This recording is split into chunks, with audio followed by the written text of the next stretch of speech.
Boa tarde, nós estamos da turma do nono ano e desejamos para vocês uma boa apresentação. Boa tarde.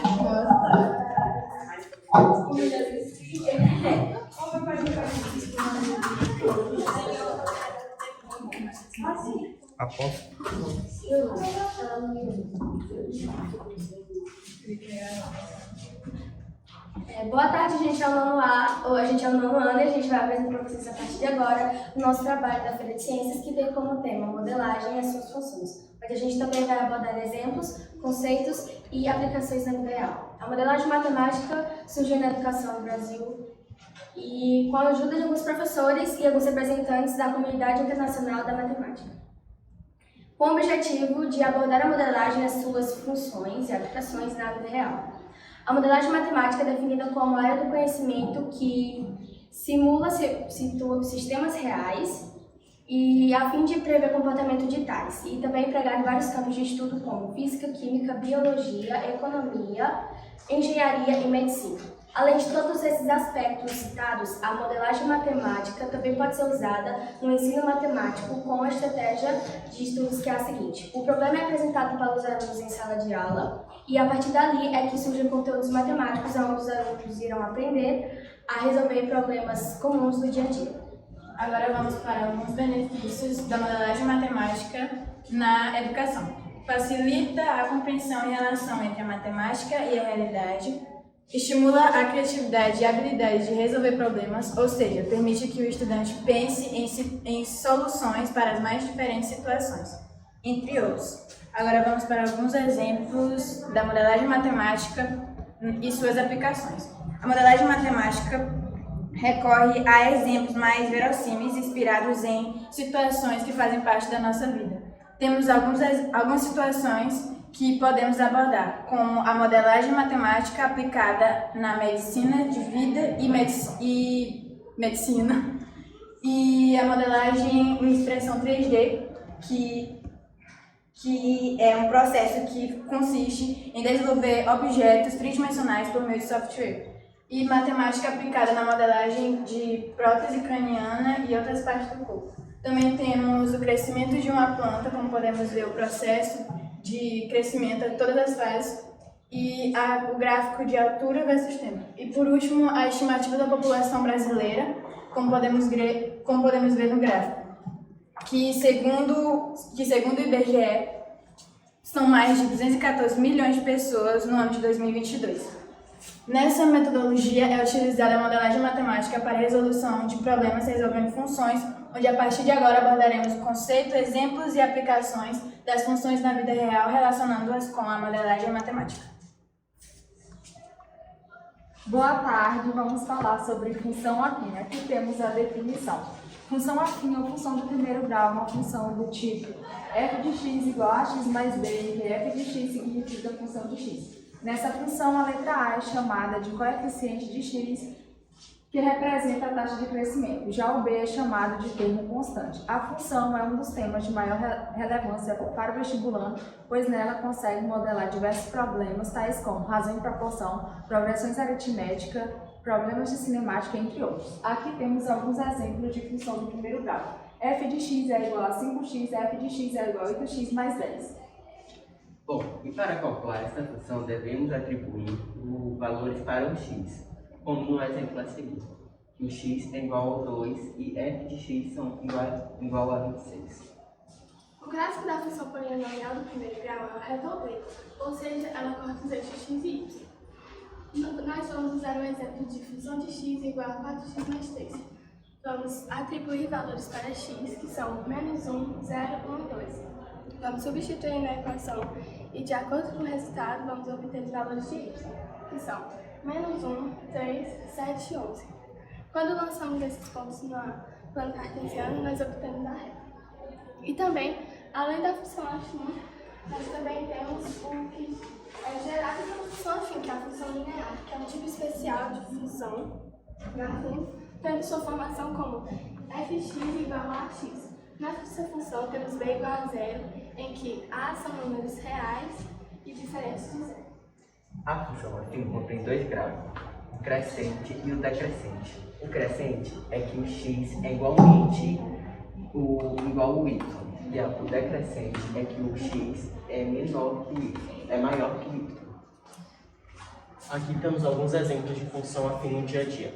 No exemplo 1 temos a corrida de unidades, onde f de x é igual a 0,90x mais 4,50, onde f de x é o valor a pagar por x km rodados.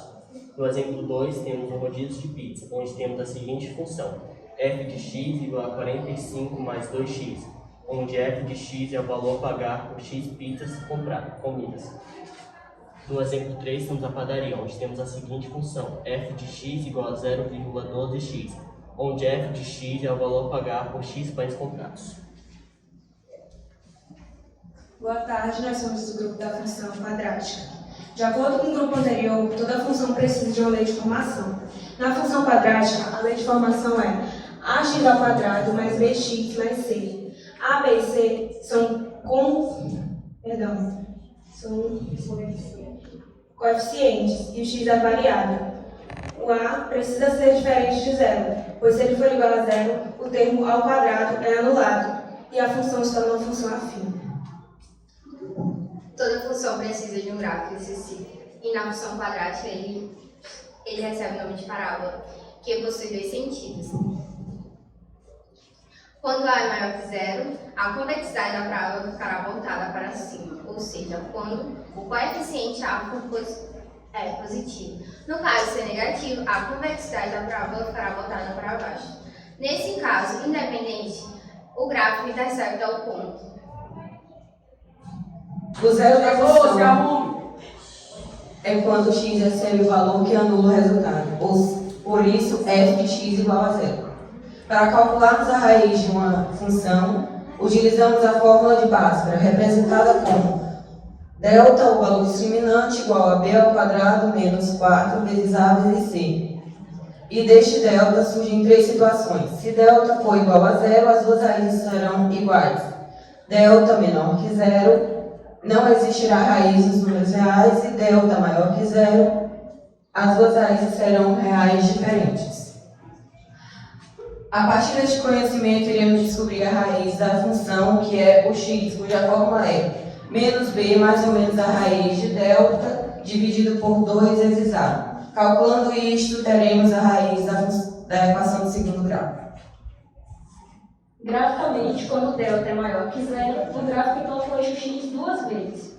Quando o delta for igual a zero, o gráfico tocará o eixo x apenas uma vez. E quando o delta for menor que zero, o gráfico não tocará o eixo x de jeito nenhum. Aqui temos três exemplos de funções quadráticas. Na primeira função, substituímos os valores de a, b e c. O resultado deu 25. E resolvendo a equação, percebemos que o delta tem duas raízes diferentes. Na segunda função, o delta é igual a zero. E resolvendo também, tanto o x1 quanto o x2 têm o mesmo resultado. E na terceira função, o resultado do delta deu menos 31. Ou seja, um número negativo, não existe solução. Quando a função apresenta a parábola voltada para cima, determinamos o valor mínimo. E quando a parábola estiver voltada para baixo, determinamos o valor máximo. O verso da parábola é o ponto em que o gráfico faz o movimento inverso. E para determinar a verso da parábola, utilizamos as seguintes fórmulas: x verso é igual a menos b dividido 2a, y verso é igual a menos delta dividido 4a. Para construir um gráfico é necessário quatro conceitos. O primeiro é a concavidade, ou seja, a direção onde estará voltada. O segundo é o ponto C, que é o meio independente. O terceiro são as raízes e quarto, versos da parábola. Uma bola, certificada por um goleiro, tem sua trajetória decidida por essa equação, onde t é o tempo medido em segundos e h de t é a altura em metros da bola no instante t. Calcule o instante em que a bola atinge a altura máxima e a altura máxima atingida pela bola. A partir do momento em que a bola atinge sua altura máxima, ela vai realizar o movimento inverso, cujo segundo 4 e 5 corresponderá à altura em metros dada no segundo 1 e 2. Portanto, 36 metros é a altura máxima da bola, que é dada no segundo 3. Boa tarde, nós somos o nono ano e a gente vai falar um pouco sobre a função exponencial. A função exponencial é uma relação entre números reais, definido por uma potência, cuja variável está no expoente e a base é sempre maior que zero e diferente de 1. Essas restrições são necessárias, pois 1 elevado a qualquer número resulta em 1. Além disso, a base não pode ser negativa nem igual a zero, pois para alguns expoentes a base não estaria definida, a função não estaria definida. E aqui a gente tem alguns exemplos da função exponencial. Tomamos como exemplo uma função exponencial de base igual a 2. Observe como a função se comporta no exemplo 1. Para cada valor arbitrário da variável x, temos os seguintes valores de y. Tomando x igual a menos 3, temos y igual a 1/8 pela função, e assim por diante. Colocando esses valores em um gráfico, a função gera a seguinte curva crescente. Agora considere uma função exponencial de base igual a 1,5. Observe que para cada valor arbitrário de x, temos o seguinte valor do y. Assim como x é igual a menos 3, y é igual a 8, assim pela função e assim sucessivamente. Lançando esse valor em gráfico, a função fica com a curva decrescente. Com tudo o que foi observado, podemos concluir que sempre que a base for algo maior que 1, a curva vai ser crescente, e sempre que a base for algo entre 0 e 1, a curva é decrescente. A função exponencial possui aplicações no cotidiano, na matemática financeira, na química, biologia e na saúde. Alguns exemplos como a relação entre o tempo e a temperatura, como o esfriamento de Newton, a relação entre a presa e o predador, como as equações de lógica Volterra, o contágio de uma doença contagiosa e o decaimento radioativo usado por muitos peritos para determinar quando o cadáver foi morto. Agora vamos para a conclusão.